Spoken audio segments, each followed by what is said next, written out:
Yes sir. मैं tabs open कर लूँ दोबारा अपने चैट बॉक्स। हाँ ठीक है, तो आप लोगों के सामने तो टेबल बनी होगी है ना, तो मैं टेबल पूरी स्टार्टिंग से तो नहीं बना रहा, जिस पॉइंट पे डाउट था वो पूछो। चंद्रकांत तुम क्या पूछ रहे थे? सर जैसे कि सर न्यूट्रॉन जो सर प्रोटॉन और इलेक्ट्रॉन में कन्वर्ट होगा, तो सर वो न्यूट्रॉन भी तो कम होगा। हाँ न्यूट्रॉन कम हुआ ना। सर न्यूट्रॉन तो 14 ही थे ना वहाँ पे। नहीं न्यूट्रॉन 14 नहीं थे, मतलब प्रोटॉन क्या प्लस कहते हैं। न्यूट्रॉन का सम 14 था, मास नंबर है वो। अच्छा हाँ सर, क्लियर हो गया, वो 8 से 7 हो गए। है ना, यस। मास नंबर है उसमें, प्रोटॉन और न्यूट्रॉन दोनों का सम होता है। तो ये था अपना, यहाँ पर हम इस कॉलम में रेज लिख रहे थे, किस टाइप की रे है। यहाँ पर हम कंडीशन लिख रहे थे इस कॉलम में। यहाँ पर हम इफेक्ट लिख रहे थे, और यहाँ पर हम लिख रहे थे लास्ट कॉलम में एग्जाम्पल। ठीक है, तो हमने सेकेंड बीटा तक लिख लिया था। ठीक है, बीटा रेडिएशन इंपॉर्टेंट है ना, उस पर इंपॉर्टेंट लिख लेना। सेकेंड पॉइंट में बीटा रेडिएशन पे क्वेश्चन मिलेंगे आपको ज्यादातर, अल्फा पे नहीं मिलेंगे। ये जो अपन रेडिएशन लिख रहे हैं इस पे क्वेश्चन तो बिल्कुल भी नहीं मिलेंगे न्यूमेरिकल, है ना। ये है गामा रेडिएशन।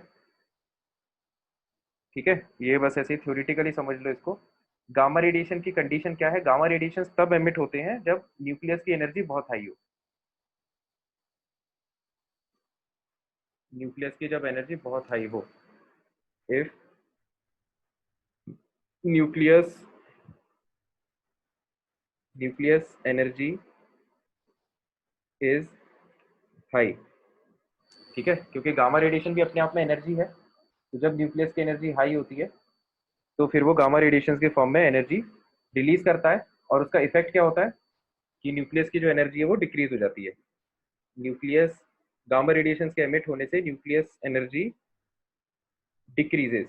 ये बस एक थ्योरेटिकल पॉइंट है, इसमें आपको ज़्यादा दिमाग लगाने की ज़रूरत नहीं है। न्यूक्लियस एनर्जी डिक्रीजेस, और हाँ, फिर जैसे इसका एग्जांपल है, एग्जांपल देख लो।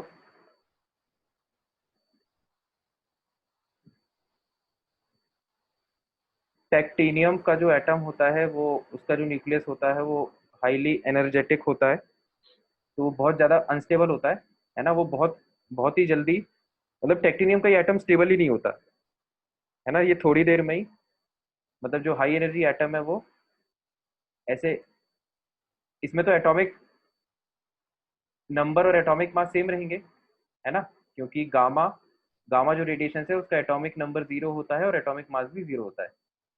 ठीक है, तो कुल मिला के शॉर्ट में बात बस इतनी सी है कि अगर कोई हाई एनर्जी एटम है तो वो थोड़ी देर बाद अपनी एनर्जी छोड़ देता है, एक्स्ट्रा एनर्जी, और वो मतलब वापस नॉर्मल एनर्जी में आ जाता है। तो फर्क तो पड़ा ही नहीं इसमें कुछ, मतलब देखने में अलग। फर्क बस मतलब वही है, उसने एक्स्ट्रा एनर्जी रिलीज कर दी और क्या स्टेबल हो गया। जैसे वही बात होती है ना कि मेरी 4 रोटी की डाइट है, अगर मैंने 6 रोटी खा ली, थोड़ा दौड़ भाग करूंगा तो मेरी जो एक्स्ट्रा 2 रोटी के बराबर जो मैंने एक्स्ट्रा एनर्जी कंज्यूम कर ली, है ना, वो मेरी रिलीज हो जाएगी, तो फिर मैं ज्यादा स्टेबल हो जाऊंगा। समझ रहे हो, उस तरह की बात है। तो देखो, ये भी इतना इंपॉर्टेंट नहीं है, है ना। चौथा है, चौथा वाला इंपॉर्टेंट है।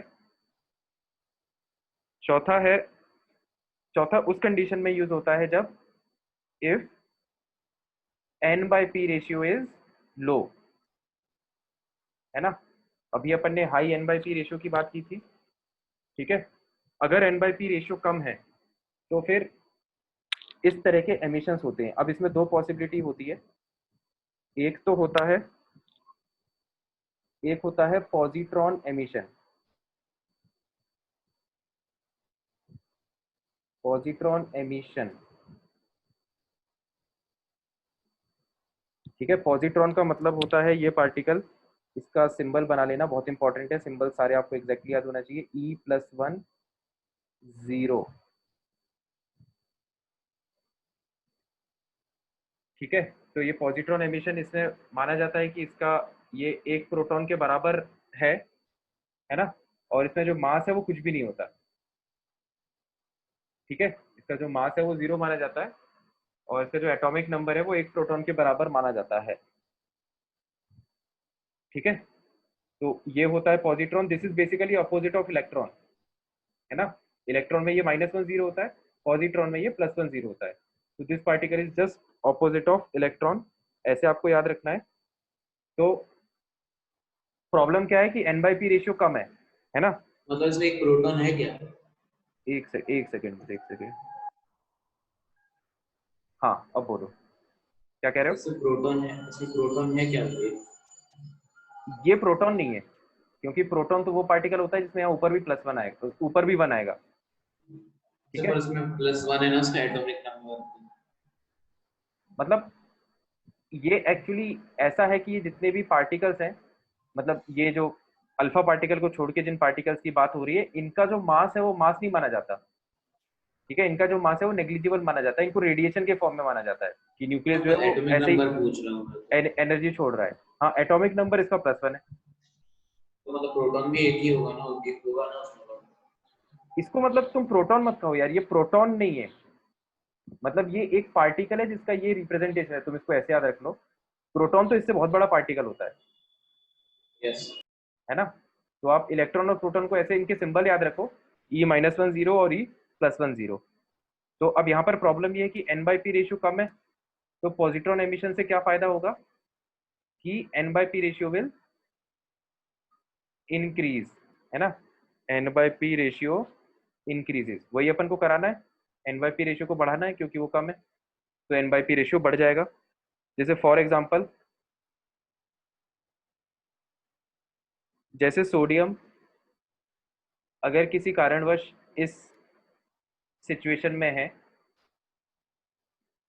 ना, जहां पर उसका एटॉमिक नंबर 11 है और मास नंबर 22 है, तो सोडियम का ये एटम उतना स्टेबल नहीं होता है ना। सोडियम को जिस फॉर्म में हम जानते हैं दैट इज 1123।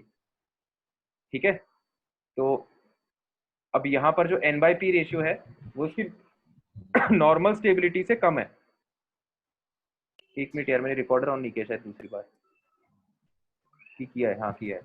ठीक है, तो ये जो ऑन है। हाँ ठीक है, तो ये जो n/p रेशियो है ये नॉर्मल स्टेबिलिटी से कम है ना। तो n/p रेशियो इज लो। तो अब इस केस में क्या होगा, n/p रेशियो बढ़ेगा कैसे, पॉजिट्रॉन एमिशन से। तो अब ध्यान से देखना पॉजिट्रॉन एमिशन होता कैसे है। डिस्कशन अपन करेंगे यार, पहले ये थोड़ा सा खत्म हो जाए, थोड़ा सा ही बचा है, ज्यादा नहीं बचा। देखो पॉजिट्रॉन एमिशन कैसे होता है, पॉजिट्रॉन का अपन को सिंबल याद होना चाहिए E+1 0, है ना। तो अब देखो एटॉमिक नंबर यहाँ पर +1 आ गया, यहाँ पर 11 आ गया, मतलब यहाँ पर आना चाहिए 10 और मास नंबर आना चाहिए 22। ठीक है, तो ये जो एटम है ये होता है नियॉन का, है ना। एटॉमिक नंबर 10 और एटॉमिक मास 22। तो ये इस तरह से, ये देखो ये पॉजिट्रॉन एमिशन हो गया, है ना। यहाँ पर जो n/p की वैल्यू है वो इसकी तुलना में इसकी n/p की वैल्यू ज्यादा है, तो n/p रेशियो यहाँ पर पॉजिट्रॉन एमिशन के कारण बढ़ जाता है। ठीक है, ये समझ में आया पॉजिट्रॉन एमिशन। सर एक डाउट है। हाँ बताओ। सर सोडियम स्टेबल तो है सर, वो 23 में 11 स्टेबल है बाई ना, 11 ही तो होगा। 23 में क्या सर? स्टेबल है। मतलब 11 मतलब सोडियम का जो एटम है वो इन नेचर में 11 23 11 एटॉमिक नंबर और 23 मास नंबर के फॉर्म में एग्जिस्ट करता है, तो वो उस फॉर्मेट में स्टेबल है। मतलब एक्चुअली ये जो पॉइंट था जो अपन ने n/p इज इक्वल टू 1 का पॉइंट लिखा था, उसमें कायदे से अपन को ये लिखना चाहिए था वैसे कि n/p अप्रोक्सीमेटली इक्वल टू 1। मतलब आप पीरियोडिक टेबल में जब पढ़ोगे तो जो स्टार्टिंग के एटम्स हैं जो रिलेटिवली ज्यादा स्टेबल होते हैं, जनरली उन सब में n/p रेशियो 1 के आसपास आता है ना। तो 1 के आसपास वैल्यू होना चाहिए n/p की। तो यहाँ पर ये जो वैल्यू है ये तो खैर एग्जैक्टली 1 है, 11 और 23 भी 1 के आसपास वैल्यू है, तो अपन उसको कहते हैं कि वो एटम स्टेबल है सोडियम। ठीक है, तो 1 होगा मतलब वो स्टेबल नहीं है।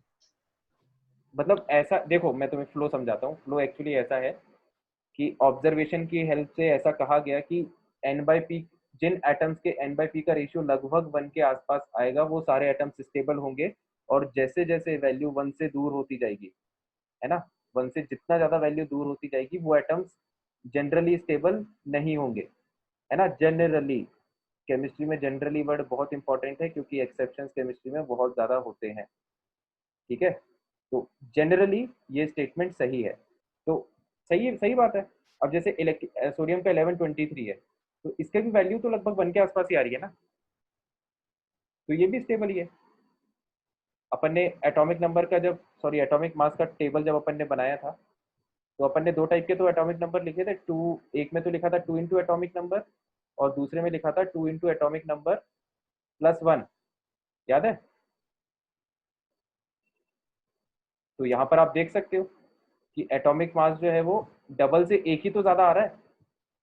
2 ही टाइप के जो पहले 20 एटम्स है उनमें क्या होता है, या तो एटॉमिक मास जस्ट डबल होगा। एटॉमिक मास अगर जस्ट डबल है एटॉमिक नंबर के, इसका मतलब प्रोटॉन्स और न्यूट्रॉन्स बराबर हैं। और एटॉमिक मास अगर एक ज्यादा है तो इसका मतलब न्यूट्रॉन प्रोटॉन से डबल से एक ज्यादा है। समझ में आ रहा है चंद्रभान? सर मेरा क्वेश्चन तो ये था कि सर अगर बराबर 1 के बराबर हो जाएगा सर तो क्या स्टेबल नहीं होगा? नहीं, तो मैं वही वही तो मैं तुम्हारे क्वेश्चन का आंसर दे रहा हूँ भाई कि 1 में भी स्टेबल होगा। वो एक्चुअली अब एटम टू एटम डिपेंड करता है। जैसे कैल्शियम है, 2040 है, इसका स्टेबल है ये, है ना, स्टेबल एटम है ये अपने आप में।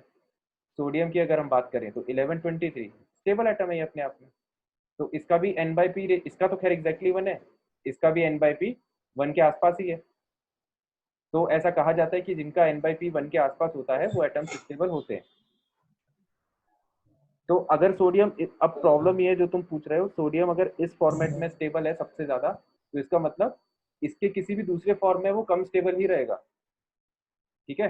ज्यादा स्टेबल अगर वो होता तो वो नेचर में मिलता फिर उस फॉर्म में। तो जैसे अपन जो बात कर रहे हैं 11 और 22 की, है ना, ये 22 वाला ज्यादा स्टेबल नहीं है, तभी ये नेचर में एग्जिस्ट नहीं करता, ठीक है। Yes sir. तो तो पर इसमें कंडीशन जो थी ना ये कि एन बाई पी लो होना चाहिए, पर इसमें तो एन बाई पी मतलब लो तो है नहीं। एन बाई पी रेशियो मतलब एक्सपेक्टेशन से लो होना चाहिए, ऐसा समझ लो। एन बाई पी जो रेशियो है वो एक्सपेक्टेशन क्या है अपनी सोडियम एटम के लिए, कि 23:11 का रेशियो होना चाहिए, है ना, आइडियली। लेकिन यहाँ पर एन बाई पी जो है वो अपनी एक्सपेक्टेशन से कम आ रहा है, ठीक है। Yes. तो इस तरह से अपन इसको जज करते हैं। तो 2 पॉसिबिलिटी होती है, एन बाई पी रेशियो अगर कम है तो या तो पॉजिट्रॉन एमिशन होगा, या फिर एक होता है इलेक्ट्रॉन कैप्चर। बी में लिख लो इलेक्ट्रॉन, के शेल इलेक्ट्रॉन कैप्चर, के शेल इलेक्ट्रॉन कैप्चर। डिस्कशन नहीं करेंगे।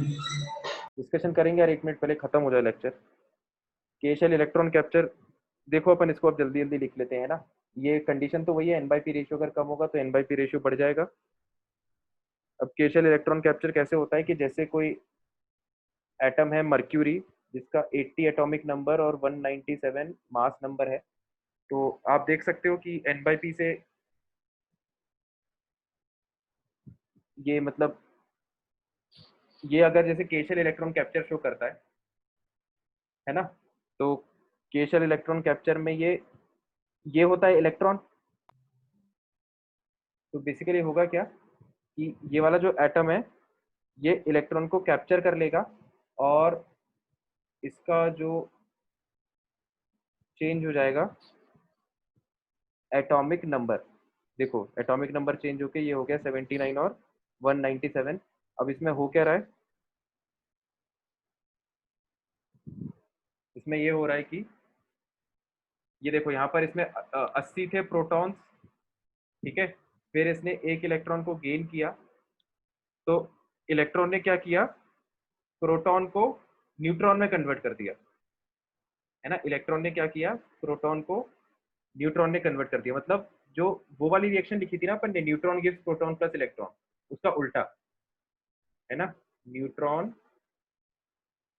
गिव्स प्रोटॉन प्लस इलेक्ट्रॉन, देखो ये वाली रिएक्शन होती है यहाँ पे। तो जो एक इलेक्ट्रॉन है ना, एटम, मतलब एटम का जो प्रोटॉन है वो उस इलेक्ट्रॉन से टकरा के और एक न्यूट्रॉन जनरेट कर देता है। ठीक है, तो ये होता है के शेल इलेक्ट्रॉन कैप्चर में, है ना। इसको के शेल इलेक्ट्रॉन कैप्चर इसलिए कहा गया है क्योंकि जो न्यूक्लियस है वो कौन से इलेक्ट्रॉन को अपनी तरफ खींचता है, वो के शेल के इलेक्ट्रॉन को। ये जो इलेक्ट्रॉन है ये के शेल का होता है ना, के शेल मतलब पहला शेल, n=1। यहाँ पे लिख लेना, ये वाला जो शेल है, ये वाला जो इलेक्ट्रॉन है, दिस इज के शेल इलेक्ट्रॉन। ठीक है, तो बस इतना आपको ध्यान में रखना है इसमें, है ना। n/p रेशियो अगर इसमें वही है कि इसमें भी एक्सपेक्टेशन से कम है, ठीक है, तो ये n/p रेशियो इसमें पड़ गया। तो अब देखो इंपॉर्टेंट बात यहाँ पे ये है, ये होता है बाय डिफॉल्ट। इसमें यहाँ पे लिख लेना डिफॉल्ट, है ना। डिफॉल्ट वर्ड का मतलब क्या होता है कि जब तक क्वेश्चन में दिया नहीं हो कि आपको के शेल इलेक्ट्रॉन कैप्चर कराना है, तब तक हम के शेल इलेक्ट्रॉन कैप्चर नहीं कराएंगे, है ना। अगर क्वेश्चन में ये बोला गया है कि इस एटम का n/p वैल्यू कम है, ठीक है, तो आप कौन सी रेडिएशन कराओगे वो बताओ और रिएक्शन बताओ।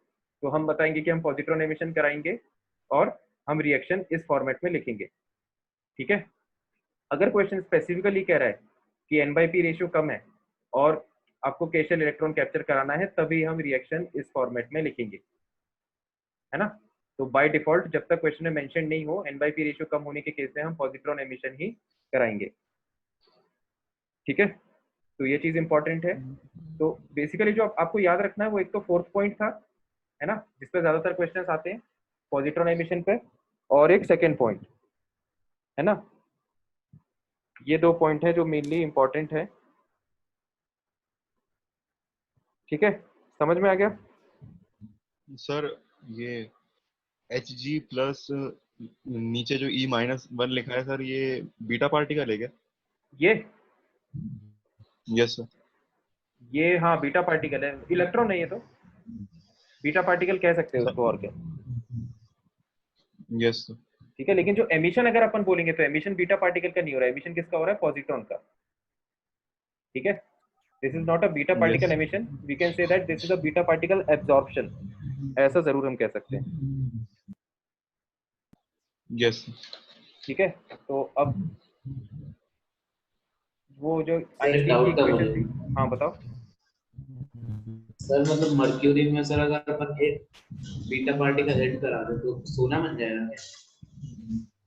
मर्क्यूरी में बीटा पार्टिकल ऐड करा दे तो गोल्ड का एटम बच सकता होगा यार, मतलब इस रिएक्शन से तो ऐसा लग रहा है देख के।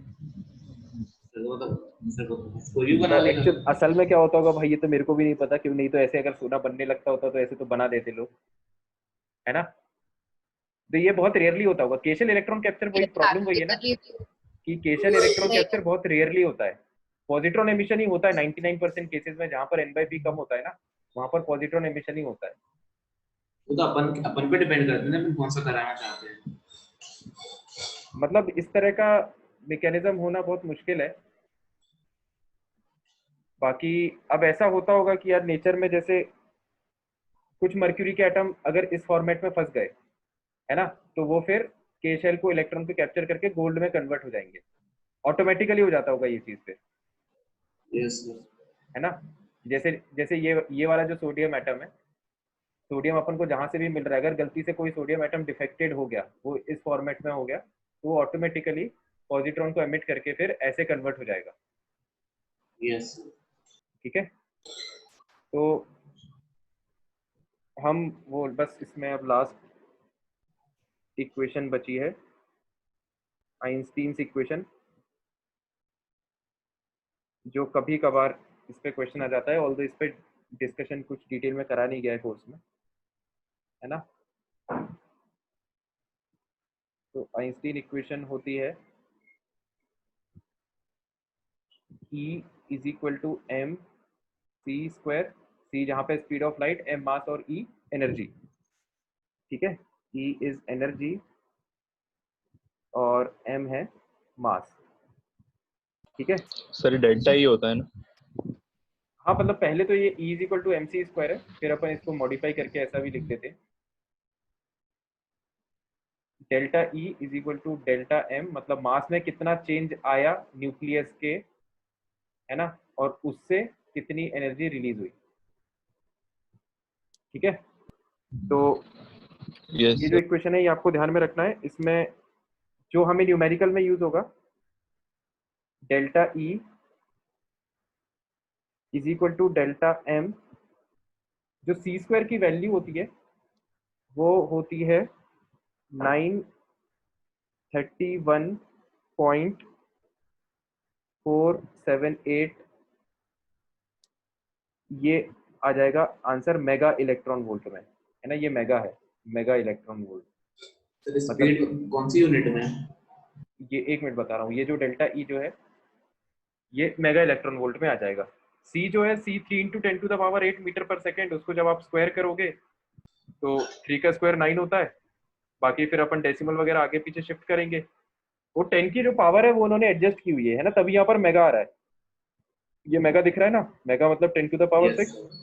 तो ये वाली इक्वेशन जो है, इस पर कई बार क्वेश्चन आ सकता है। अभी अपन न्यूमेरिकल करके देखेंगे तब समझ में आ जाएगा। बस आपको इस इक्वेशन को याद रखना है ना, मास के करस्पॉन्डिंग अपन एनर्जी में कन्वर्जन निकाल लेंगे इस इक्वेशन की हेल्प से। तो अब मैं क्वेश्चन देता हूँ। आईआईटी के 402 रूम की स्टोरी क्या है? ये क्या है 402 रूम? क्यों संकित भाई?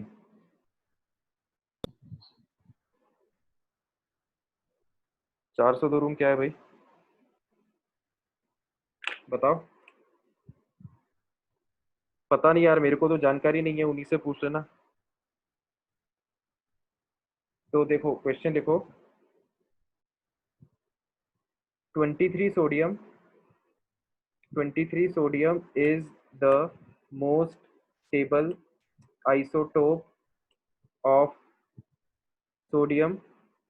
ठीक है, find process by which sodium 24 decays।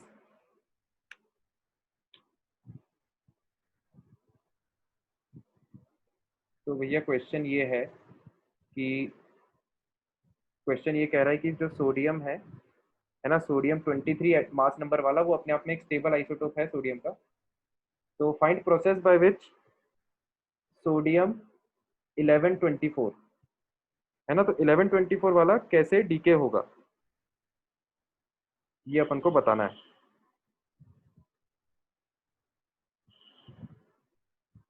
Sir ये पार्टिकल के बीटा एमिशन से निकाल बताना के। है। क्या? पार्टिकल के एमिशन से बताना है सर। हाँ हाँ बिल्कुल, पार्टिकल और वही बीटा बताने की गामा कैसे डीके होगा, मतलब डीके का मतलब होता है ब्रेक होना, कैसे ये तो ब्रेक बताओ। होगा। तो बस इसमें देख लो, अब एन बाई पी देखो। तो बीटा निकलेगा ना? हाँ बीटा एमिशन होगा। जब आप पी प्लस एन की वैल्यू कैलकुलेट करोगे तो वो 24 है और पी की वैल्यू 11 है। मतलब इसको सॉल्व होके एन की वैल्यू कितनी आ जाएगी? 13, है ना, तो मतलब n by P value high है। ठीक है, तो जब n by P value high होती है तो कौन सा एमिशन होता है? बीटा एमिशन, है ना। N by P value high है, therefore beta emission will take place. तो इसमें बीटा एमिशन करा दो तो रिएक्शन कैसी हो जाएगी? सोडियम 1124, इसको हमको डीके करके बीटा पार्टिकल एमिट कराना है। तो -1 यहाँ पर आ गया, तो बचा बचा हुआ 12, 12 होगा, 12 - 1 11 होता है क्योंकि, और यहाँ पर 24 का 24 आ जाएगा। तो ये वाला जो एटम है ये मैग्नीशियम का एटम होता है, जिसका एटॉमिक नंबर 12 और मास नंबर 24 होता है। तो इस तरह से तो ये इसमें वाला डीके डायग्राम। 23 आने का तो यूज ही नहीं है। बस उन्होंने इतना बताया था, इस लाइन का बस यही यूज है कि ये स्टेबल होता है, इसका मतलब ये स्टेबल नहीं होता, तो इसका आपको डीके कराना पड़ेगा, यस है ना। तो इस तरह से इसके ऐसे सिंपल सिंपल क्वेश्चन होते हैं। सर। डिस्कशन। ठीक है, एक मिनट रुको, एक आध कोई और अच्छा क्वेश्चन हो तो। चलो ठीक है, मतलब इस तरह के सिंपल क्वेश्चन आएंगे मेनली, मतलब ये रिएक्शन लिखने वाले क्वेश्चन आएंगे, है ना। तो आपको एटॉमिक नंबर और एटॉमिक मास बराबर रखना होगा, बस इतना सा इसमें ध्यान रखना होता है। चलो ठीक है, अब अपन डिस्कशन पे आते हैं। तो क्या डिस्कस करना था सेक्शन? जी। जी।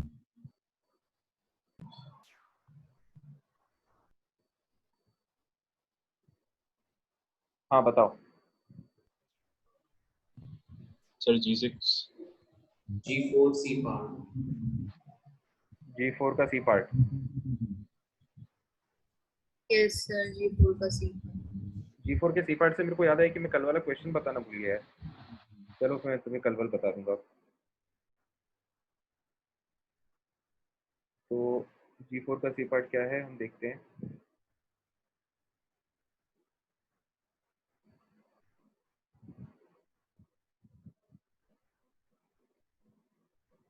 ये है एक्सरसाइज 1 पार्ट 1 G4, है ना।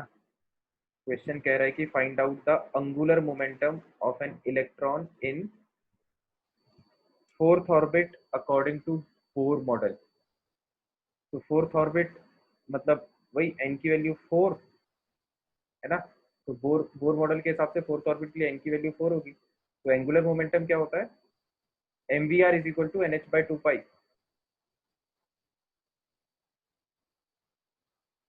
है ना। mvr is equal to nh/2। तो बस अब तो क्या बचा, n की वैल्यू 4 डाल दो, 4h/2, ये आंसर है। सर पर बाकी जो दो थे उनको तो सर ऑर्बिटल एंगुलर मोमेंटम वाले फॉर्मूले से निकाला था। हाँ तो एक्चुअली बात यह है ना कि इसमें ऑर्बिटल पूछा है, एंगुलर मोमेंटम ऑफ इलेक्ट्रॉन जब वो ऑर्बिटल में है, तो जब वो ऑर्बिटल में है तो उसका ऑर्बिटल एंगुलर मोमेंटम बताएंगे, जब वो ऑर्बिट में है तो उसका ऑर्बिट एंगुलर मोमेंटम बताएंगे, है ना। Yes sir. तो बस थोड़ा सा लैंग्वेज पे ध्यान देना था, बाकी कुछ नहीं था इस क्वेश्चन में। और ऑब्जेक्टिव में अगर ये क्वेश्चन आता तो उस टाइम पे अपन को समझ में आ जाता है ना। सब्जेक्टिव में G6 फर्स्ट पार्ट है। G6 yes sir G6 yes question sir, देख लेते हैं। G6। का पहला पार्ट। सेकंड तो हो गया, पहला नहीं होगा। पहले में डाउट है सबको। सर सेकंड तो हो गया। ठीक है, एक सेकंड बताता हूँ।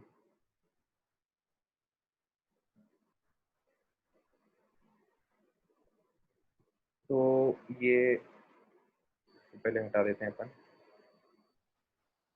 हाँ तो हमें ये है एक्सरसाइज 1 पार्ट 1 G6। तो इसमें आपको पहले में डाउट है, find the total spin and spin magnetic moment of the following ion. Fe+3 ion की बात हो रही है। तो Fe का एटॉमिक नंबर होता है शक्ति V कर -26, है ना। 26 एटॉमिक नंबर होता है। तो Fe 26 एटॉमिक नंबर मतलब इसमें 26 इलेक्ट्रॉन होंगे, है ना। लेकिन Fe+3 में 3 इलेक्ट्रॉन कम हो जाएंगे, तो Fe+3 में होंगे 23 इलेक्ट्रॉन, 23, राइट। तो बस अब हमको ये 23 इलेक्ट्रॉन भरना है। तो इलेक्ट्रॉनिक कॉन्फ़िगरेशन लिखते हैं, क्या होगा, 1s2 2 4 10 12 18, ये क्या बोलते हैं 4s2 और 3d6, ये आयरन का होता है ना। फिर जब अपन को 3 इलेक्ट्रॉन हटाना है तो वो 3 इलेक्ट्रॉन अपन हटाएंगे यहाँ से, 2 इलेक्ट्रॉन इसके हट जाएंगे और 1 इलेक्ट्रॉन इसका हट जाएगा। सर एस के क्या मॉडल है? तो ये अपन वैसे पीरियोडिक टेबल में पढ़ेंगे, ये लाइन आप लोग लिख लेना चाहो तो, कि इलेक्ट्रॉन की जो फिलिंग होती है वो उन 3 रूल से होती है जो हमने पढ़ा है।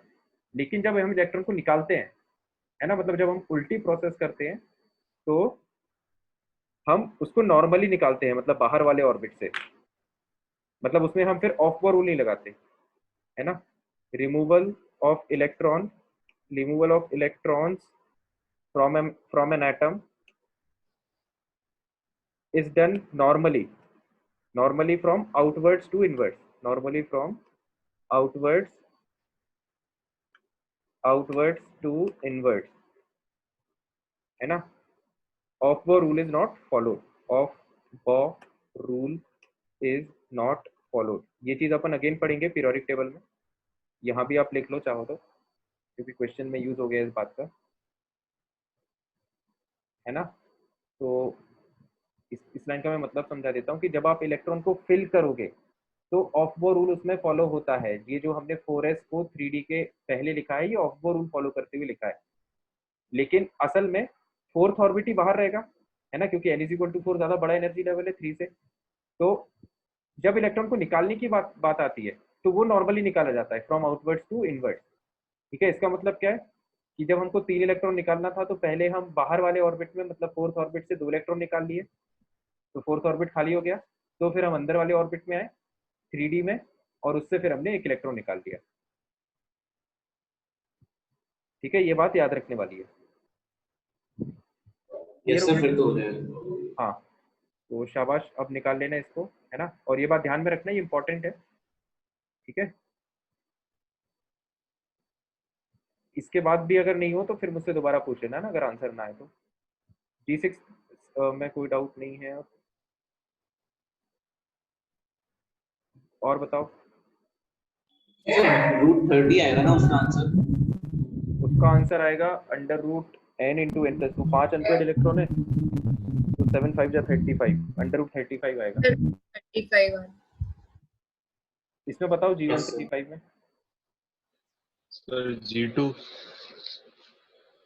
Which of the following is electronic configuration of copper +2। इसमें वैसे ही करना है, कॉपर का पहले लिखो चंद्रभान, है ना, G3 फिर में। कॉपर का पहले लिखो चंद्रभान, फिर यस बाहर से 2 इलेक्ट्रॉन हटा दो और अब मैच कर लेना, अब सही हो जाएगा, है ना। मतलब सेम लॉजिक है जैसा G6 में था ना, वैसे ही। यस। हाँ, और कौन सा पूछा जा रहा था? G3। G3 कोई पूछ रहा था क्या? Yes sir. G3 देखो, स्पिन मैग्नेटिक मोमेंट को कॉपी पेस्ट कर लेते हैं पहले। G3 में क्या डाउट है यार बाकी? क्वेश्चन तो ज्यादा पता नहीं टफ नहीं है। इसमें ऐसे ज्यादा मैथ्स नहीं लगाना था, है ना। देखो मैं इसको बताता हूँ सॉल्व करके, ऐसे सर मैं बताता हूँ सर G3 में क्या डाउट है। हाँ बताओ बेशक। सर इसमें वैल्यू ऑफ n कैसे निकालेंगे? एक सेकेंड, वैल्यू ऑफ n कैसे निकालेंगे? ये है एक्सरसाइज 1 पार्ट 2G3। तो spin magnetic moment of x n plus, है ना, ये n प्लस ऊपर है, तो इसका स्पिन मैग्नेटिक मोमेंट दिया हुआ है 24 4 मैग्नेट्रॉन। तो स्पिन मैग्नेटिक मोमेंट होता है √n डैश और ये वैल्यू दी हुई है हमें 24 बोर मैग्नेट्रॉन, है ना। Hence number of unpaired electrons and value of n respectively are. तो नंबर ऑफ अनपेयर्ड इलेक्ट्रॉन आप इसमें निकाल लो। ये 24 है कि √24 है क्वेश्चन में? √24 है, हाँ। अंडर रूट उसमें कॉपी नहीं हुआ क्वेश्चन में, एक्चुअली ये √24 दिया हुआ है। तो देख के समझ में आ रहा है, √24 जो है, √24 आप दोनों तरफ स्क्वायर कर दो, है ना। तो जब दोनों तरफ स्क्वायर कर दोगे तो बेसिकली इस नंबर में और इस नंबर में 2 यूनिट का डिफरेंस होना चाहिए। तो 2 यूनिट देखना चालू कर दो। 3 इंटू 5 कितना होता है? 15। 2 इंटू 4 कितना होता है? 8। फिर 4 इंटू 6 कितना होता है? 24। तो ये आ गया, एन डैश की वैल्यू 4 आ गई, है ना। तो 4 इंटू 6 कितना हो जाएगा? 24। तो 4 अनपेयर्ड इलेक्ट्रॉन्स होंगे, है ना। तो 4 अनपेयर्ड इलेक्ट्रॉन्स होंगे तो ए ऑप्शन सही हो गया। ठीक है, मतलब कायदे से अपन को बी ऑप्शन पे, मतलब जो नेक्स्ट पार्ट है ऑप्शन का, उस पर दिमाग लगाने की वैसे जरूरत नहीं है, लेकिन फिर भी अपन इसको समझ लेते हैं। And value of n respectively, तो एन जो है देखो 26, 4 अनपेयर्ड इलेक्ट्रॉन अपन को रखना है ना। तो देखो 26 इलेक्ट्रॉन अपन भरना चालू करते हैं। 1s2 2s2 2p6 3s2 3p6 18 हो गए, 4s2 20 और 3d6 26।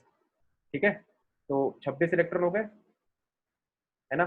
अब अपन को क्या करना है? अब एन, ये तो नॉर्मल का है, नॉर्मल एक्स एटम जिसका एटॉमिक नंबर 26 है, उसमें 26 इलेक्ट्रॉन्स होंगे। प्रॉब्लम ये है कि इसने कुछ इलेक्ट्रॉन्स लूज कर दिए हैं, तभी इस पर n+ चार्ज आ रहा है। तो अब सवाल ये उठता है कि इसने कितने इलेक्ट्रॉन लूज किए, है ना। तो अब देख लो, अपन को अनपेयर्ड इलेक्ट्रॉन कितने रखने हैं? फाइनली 4। तो भैया 4 अनपेयर्ड इलेक्ट्रॉन कैसे आएंगे? 4 अनपेयर्ड इलेक्ट्रॉन तभी पॉसिबल है जब ये 2 इलेक्ट्रॉन हट जाए है ना। और फिर जो डी सबशेल है, डी सबशेल कैसा होता है, उसमें 6 इलेक्ट्रॉन कैसे भरेंगे, देखो डी सबशेल में 6 इलेक्ट्रॉन अपन ऐसे भरेंगे, 1 2 3 4 5 और ये 6, ठीक है। तो अपन को टोटल 4 अनपेड इलेक्ट्रॉन रखने हैं। तो अभी 4 अनपेड इलेक्ट्रॉन दिख रहे हैं, 1 2 3 4, सही है।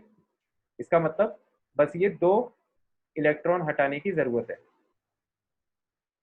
ठीक है। तो एन की वैल्यू हो जाएगी 2। तो ये जो आयन अपन को एक्चुअली दिया था, दिस वाज x2+, ठीक है। तो नॉर्मल एक्स में देखो, नॉर्मल एक्स में 26 इलेक्ट्रॉन्स हैं, और x2+ का मतलब क्या है कि आपने बाहर वाले ऑर्बिट से 2 इलेक्ट्रॉन हटा दिए, तो बचेंगे ये 4 अनपेड इलेक्ट्रॉन। तो एन डैश की वैल्यू हो जाएगी 4। समझ में आया? यस बाकी सर, आगे। बाकी Yes, सब sir. क्लियर हो गया? चलो ठीक है, तो और अपन देख लेते हैं। और बताओ इसमें G3 के बाद,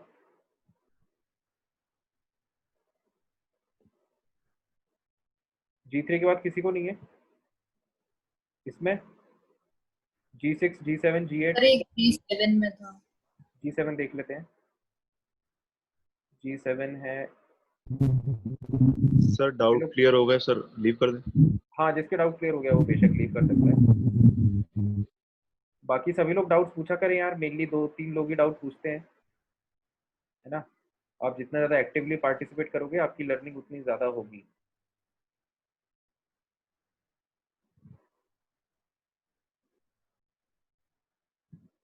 तो ये कौन सा क्वेश्चन है? G7, exercise 1 part 2 G7। Yes, sir. तो देखो, consider the ground state of chromium atom Z is equal to 24, ठीक है। The number of electrons with the azimuthal quantum number, है ना। एजीमुथल क्वांटम नंबर ये स्मॉल एल लिखा होगा, L is equal to 1 and 2 R। तो अपन को वो इलेक्ट्रॉन्स बताने हैं क्रोमियम एटम में जिनका एजीमुथल क्वांटम नंबर 1 है और 2 है। तो 1 का मतलब होता है sp, p वाले, और 2 का मतलब है d वाले, है ना। Yes. तो बस इलेक्ट्रॉनिक कॉन्फ़िगरेशन लिख लो, 1s2 2s2 2p6, 10 हो गए, 12 18, फिर 4s2 मतलब 20, 3d4 24। तो ये 24 इलेक्ट्रॉन हो गए, है ना। तो अब आप L इज इक्वल टू 1 मतलब p सबशेल वाले इलेक्ट्रॉन देख लो कितने हैं। तो p सबशेल सर वाले वो मिले, तो पर D वाले 5 मतलब 6 है ना। d वाले, अच्छा क्रोमियम, अरे ये एक्सेप्शन है ना, क्रोमियम कुकर। तो Yes, chromium sir. Chromium exception है, तो इसका 4s2 नहीं 3d4 नहीं होता, 4s1 3d5 होता है। तो ये देखो यहाँ पर डी में कितने आ रहे हैं, 5 इलेक्ट्रॉन, है ना। तो ये 5 अपना सही आंसर आ जाएगा। समझ में आया बाकी? Yes, sir. ठीक है, और बताओ। सर बाकी तो हो गए। चलो, और किसी को किसी में डाउट तो नहीं है ना G10 तक? ठीक है, बहुत अच्छी बात है। फिर अगली क्लास में अपन लास्ट सेक्शन इस चैप्टर का, सेक्शन H डिस्कस करेंगे, है ना। और हम आगे का होमवर्क भी डिस्कस करेंगे, जो मैं आप लोगों को बता दूंगा कितना करना है। तो अगली एक दो क्लास जो है अपनी डिस्कशन में ज़्यादा जाएगी, तो आप लोग थोड़ा प्रैक्टिस ज़्यादा करना अगली 1-2 क्लास में, ठीक है। तो फिर अपन मिलते हैं नेक्स्ट क्लास में। Good night everyone, thanks for listening patiently. Thank you sir. Welcome everyone.